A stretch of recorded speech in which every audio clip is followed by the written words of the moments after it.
it's me again with the Tumblr videos. Okay, so those were my cats. I have 5 of them. They don't drive me crazy, although they're very active at night, so it's kind of inconvenient. So my friend Little Featherheart, she asked me, what's my favorite color, flower and tree? My favorite color, I think it's between dusty pink, bottle green, lavender, periwinkle, robin's egg blue. Unusual shades, really. I wouldn't ask for something like my favorite color is yellow.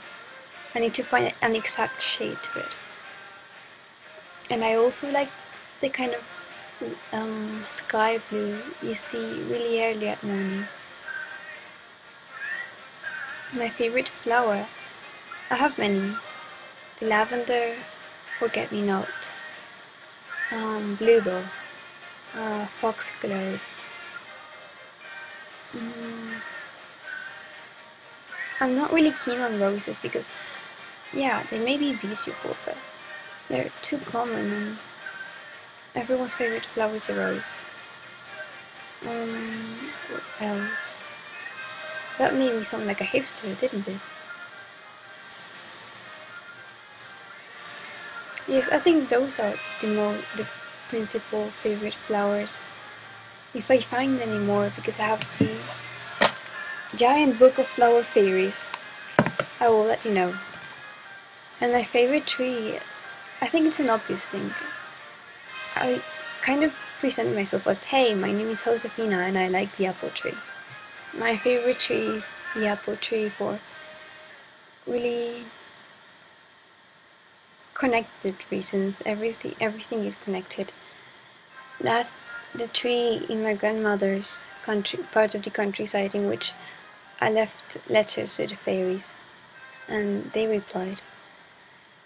And the apple tree is also the tree which leads to Narnia, because the wardrobe, the famous wardrobe, that's made of Narnian apple tree. In The Magician's Nephew, the main character, he left the Corfin apple on the ground, on the grass of his own house, back in the real world, and it grew. An apple tree grew from there, and he made a wardrobe later, which he took into the other house in The Lion, the Witch, and the Wardrobe. So it's not a simple wardrobe. I think apple trees are the most magical. Sometimes I think, so there's the apple tree, and maybe one could go one way, like from the left, and then enter the fairy world, and then go back from the right, as though it was like a portal of sorts, without having a door. She also wants to know about the things I enjoyed the most, but I don't really know where to start. As of hobbies, my favorite hobbies are reading, obviously, drawing, painting, daydreaming, because that takes a lot of energy and heartstrings, I think.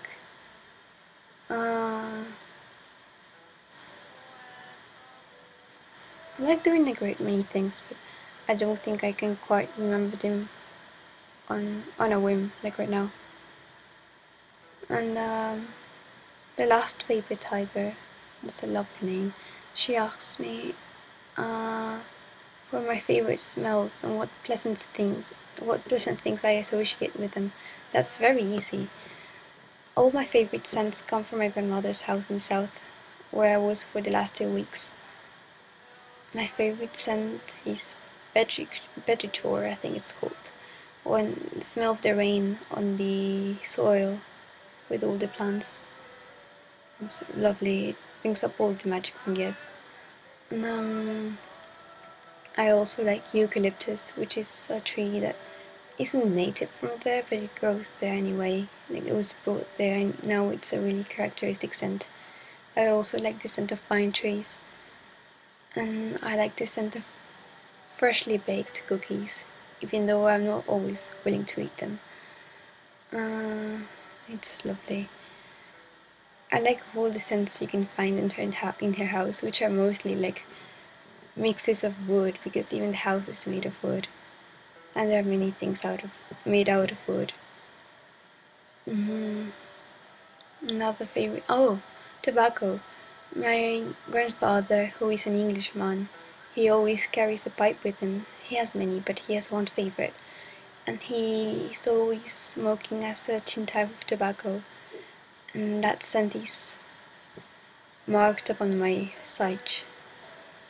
It's always there. I can, even when I'm not there, if I smell something like it or distinct thing, I can recall my grandfather smoking from his pipe in the balcony.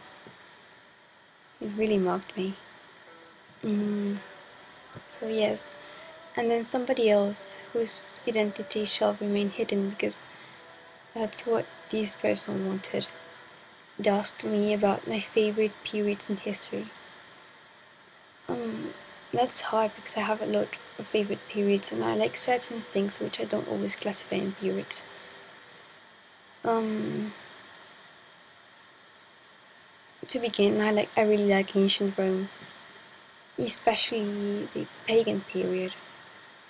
I'm really not keen on organized religion, but I really like Roman paganism even more than Greek paganism. And I like some of the first emperors, not really the latter ones, but like Tiberius, Caligula, the crazy ones really. Those are more fun to study, even though they did they did they really did do things that are atrocious. Elagabalus, he's an oddity. He became emperor at my age, and then he was killed when he was 18. I think he was more of a teenager than I am. He did the things that he pleased, and imagine a teenager at the control of your country or empire or whatever. A message in short. Another period I like. I don't think I can classify these as periods, but I like the Vikings. I like the Celts. I like all those other pagan groups with their own religion and culture. I think it's really fun. I'm really keen on Celtic and Norse mythology, so naturally I like those both groups of people. I like the Middle and High Middle Ages. No, I think it's the periods within the Middle Ages have different names in Spanish, so I'm not sure if I'm saying them properly. And I really like reading about the plague and other different illnesses during the medieval period. And now I like Tudor England. I like. I really like the Baroque period, or not really the Baroque period, but the cultural outcomes of it. And the late Baroque period, which is like when the French Revolution, like before the French Revolution. Yeah, I'm really keen on that. I like the music, the art, furniture. Furniture, a weird thing to say. Architecture. I like Victorian England a bit. Like certain periods of it. That's when it begins to get more specific. And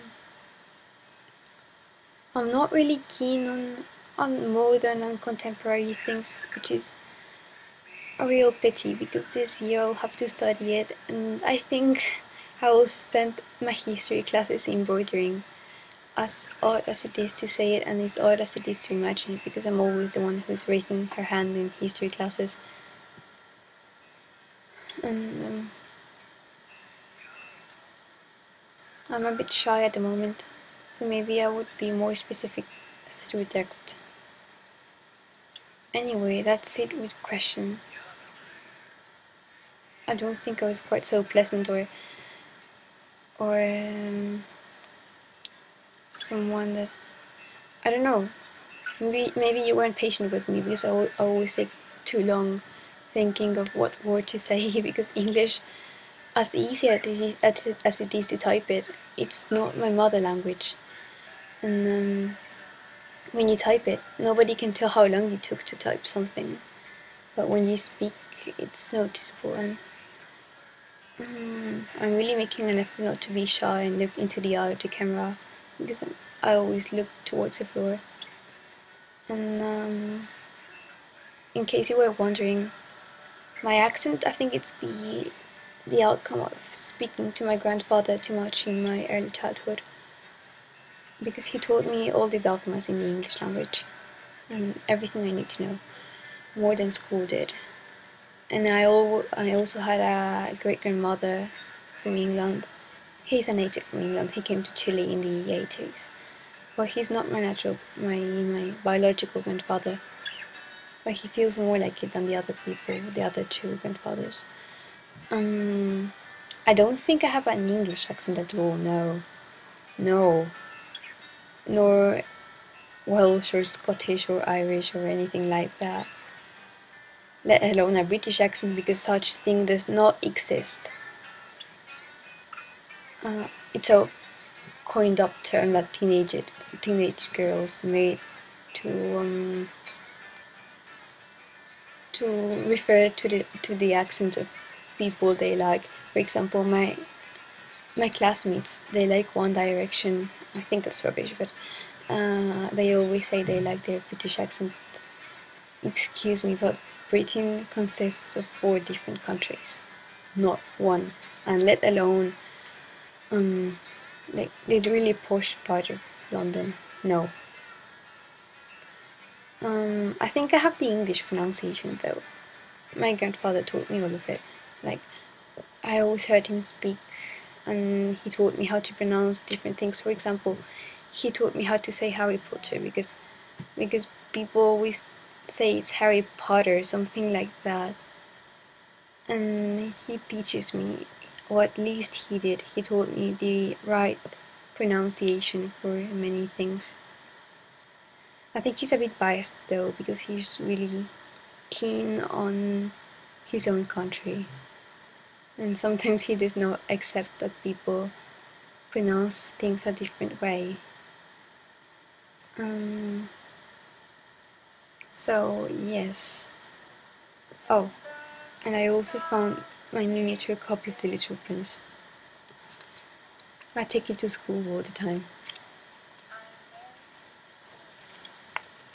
So, yes, that's it. This has been enough of boring you and taking minutes from your life. I hope something productive or something worthwhile happened while I spoke to you. To you. To you. Oh. When I look into the camera, it doesn't really look like I'm looking into the camera. Like it has eyes somewhere. Okay, that's been it. Goodbye.